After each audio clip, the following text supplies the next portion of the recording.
and I am about to share with you one of my favorite recipes. I love making this, but I just often don't have enough time, and since with this self-quarantine, now I have far more time on my hands, so I thought I'd share with you my sprouted granola recipe. In the bowl, there's 5 cups of organic rolled oats. They're not gluten-free, but if you have gluten-free or it's mandatory to be gluten-free, have gluten-free, it will work as well. There's 5 cups here, and then I'm just gonna put in 4 cups of hot water. So I'm just gonna pause till I get that done, but 4 cups of hot water. So I've mixed through the hot water, and since it's sprouted, this recipe requires 5 tablespoons of yogurt or the whey. 4 tablespoons. So I just grabbed some homemade Indian yogurt for my mom. So there's 2 tablespoons, 3 and 4. So sorry I said 5, but it's just 4. You could do more if you want to. It's not gonna hurt anything.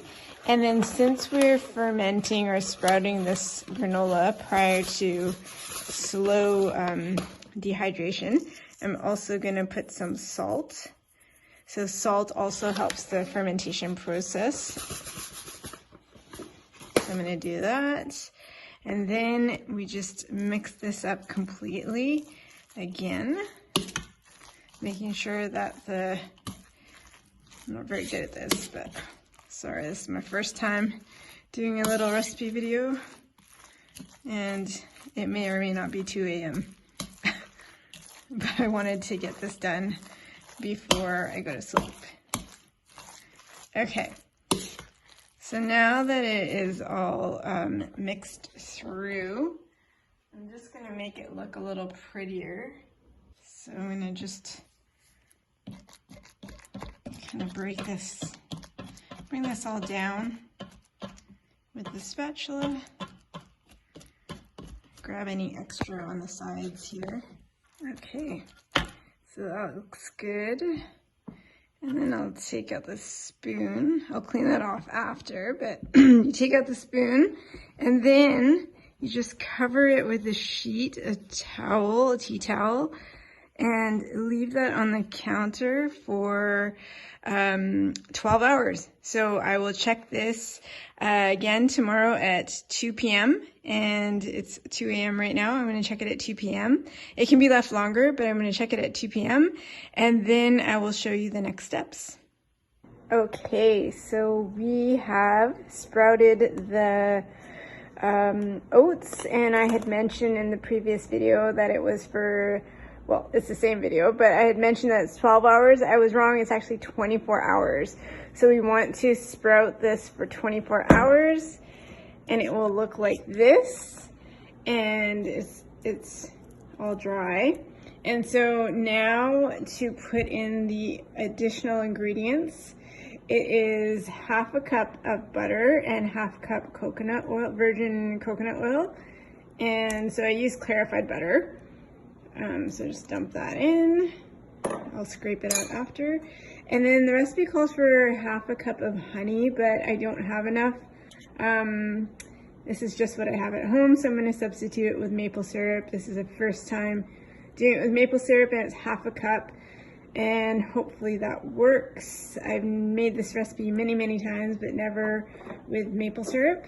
Then I'm going to take some cinnamon and just sprinkle some cinnamon all over. Just dump. I never measure unless I need to. In the past, I have sprinkled dehydrated coconut flour too, or shredded coconut, and that works really nice too.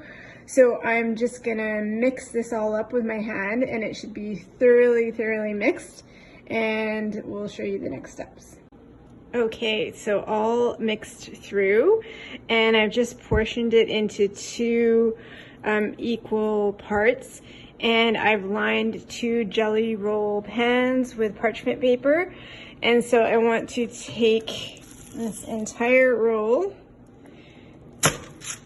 put it on one pan, and the second one, and put it on the second. And then I'm just gonna flatten it all so it's thinly spread out throughout this entire pan. Same with this one. In the meantime, preheat your oven to 200 degrees Fahrenheit, and this should just take a bit of time. I'll show you what it looks like. Okay, so all pounded out. I just did it with my hands by flattening, and it should be about a 1/4 inch thick, but I don't check anything like that, but that's what it's supposed to be. And now it goes into the oven for 6 to 12 hours. I have found that it needs to be about 12. So really what we're doing is just dehydrating almost. And it's not really cooking, so everything's gonna be sprouted and intact. So when it's pulled out, it will be golden brown and crispy, and I'll break it up and then put it into a jar, and I can keep it indefinitely in my cupboard, and I'll show you that in about 12 hours.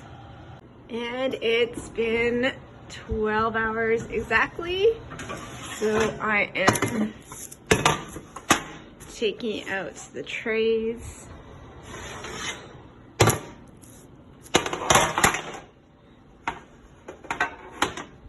So here is the completed dehydrated granola. And now all I'm gonna do is just let it cool a bit and then break everything up into little pieces. And I'll show you the final product, which I will store for on the counter, and it'll be good indefinitely. So this is sprouted dehydrated granola, enzymatically active. When you sprout for the 24 hours before, you are left with an enzymatically active product, which is not heated at a high temperature, so it's still considered maybe a semi-raw live food, and that's the point. And I've just got my favorite Le Parfait snap top jar and all ready to store and enjoy with milk, nut milk, yogurt, coconut yogurt, on top of cooked fruit, as a snack for walks or hikes, and ready to store. Enjoy 36 hours sprouted granola.